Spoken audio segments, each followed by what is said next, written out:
Hi friends, எல்லாருக்கும் வணக்கம். இன்னைக்கு நம்ம சேனல்ல bread roll எப்படி பண்றதுன்னு பார்க்கலாம். bread roll பண்ண நான் ரெண்டு வேக வச்ச உருளைக்கிழங்கு எடுத்துக்கிட்டேன். இந்த உருளைக்கிழங்கை நாம நல்லா பொடி பொடியா பொடிச்சு விட்டுக்கலாம்.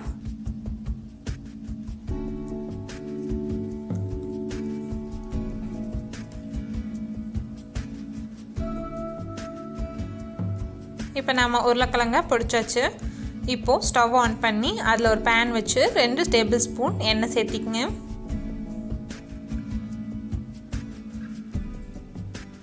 எண்ணெய் சூடானதும் அதில் நம்ம நல்லா பொடி பொடியாக நறுக்கி வச்சுருக்கேன் ஒரு பெரிய வெங்காயத்தை சேர்த்திக்கங்க.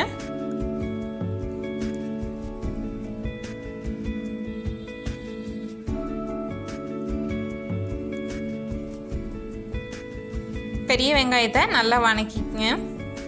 அதில் நாம் 2 பச்சை மிளகாய் சேர்த்திக்கலாம்.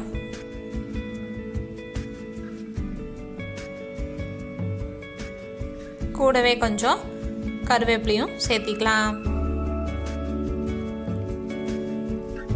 இப்போ இது நல்லா வணங்கட்டும்.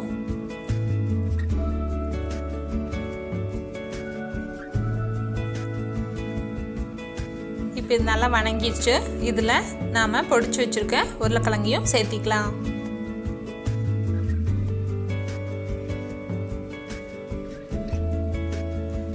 உருளைக்கிழங்கையும் லேசாக வணக்கிக்கங்க.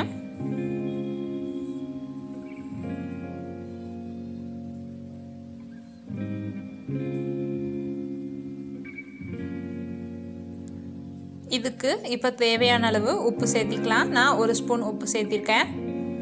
கூடவே 1/2 ஸ்பூன் மஞ்சத்தூள், 1 ஸ்பூன் மிளகாய்த்தூள், 1 ஸ்பூன் கரம் மசாலா சேர்த்து இதை நல்லா வணக்கிக்கங்க.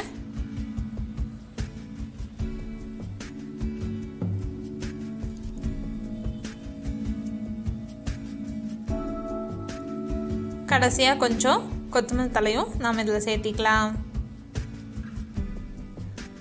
இப்போ இதை நாம் சின்ன சின்ன உருண்டையாக உருட்டிக்கலாம்.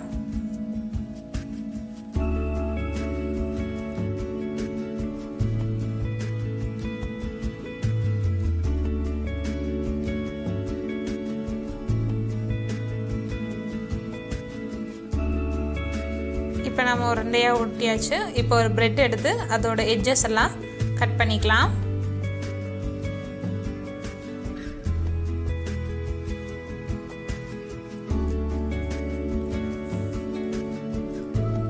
ஒரு பவுலில் கொஞ்சம் தண்ணி எடுத்து அதில் இந்த பிரெட்டை நனைச்சி எடுத்துக்கங்க. ரொம்ப நனைக்க வேண்டாம், லேசாக நனைச்சி எடுத்துக்கங்க. எடுத்து அதை நல்லா ப்ரெஸ் பண்ணி விட்டிங்கன்னா அதில் இருக்க தண்ணியெல்லாம் வடிஞ்சிரும். வடிஞ்சு நம்மளுக்கு நல்லா சாஃப்டாக இருக்கும்.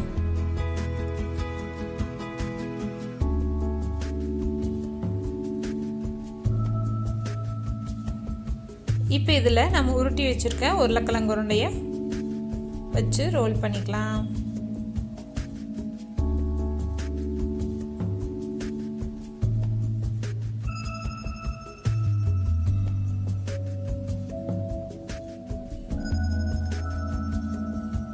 இப்போ நம்ம ரோல் ரெடி ஆயிடுச்சு.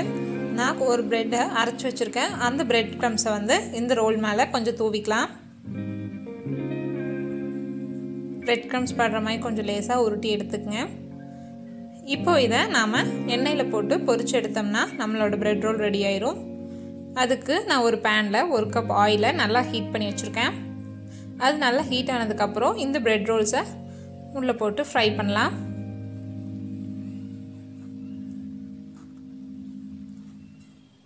மிதமான சூட்டில் வச்சு ஃப்ரை பண்ணுங்கள். அப்போ தான் நல்லா கோல்டன் ப்ரௌன் கலரில் வரும்.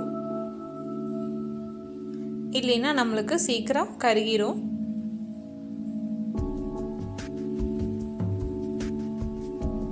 இப்போ இது நல்லா பொன்னிறமாக வந்துச்சு. இப்போ ஸ்டவ் ஆஃப் பண்ணிவிட்டு இதை நம்ம எடுத்துடலாம். இதோட டேஸ்ட் நல்லா ஸ்வீட்டாகவும் இருக்கும், அதே சமயம் அதில் காரமும் தெரியும். இந்த டிஷ்ஷை நீங்களும் எல்லாரும் வீட்டில் ட்ரை பண்ணி பார்த்துட்டு உங்களுக்கு இந்த வீடியோ பிடிச்சிருந்தா லைக் பண்ணுங்கள், ஷேர் பண்ணுங்கள், சப்ஸ்கிரைப் பண்ணுங்கள். தேங்க்யூ.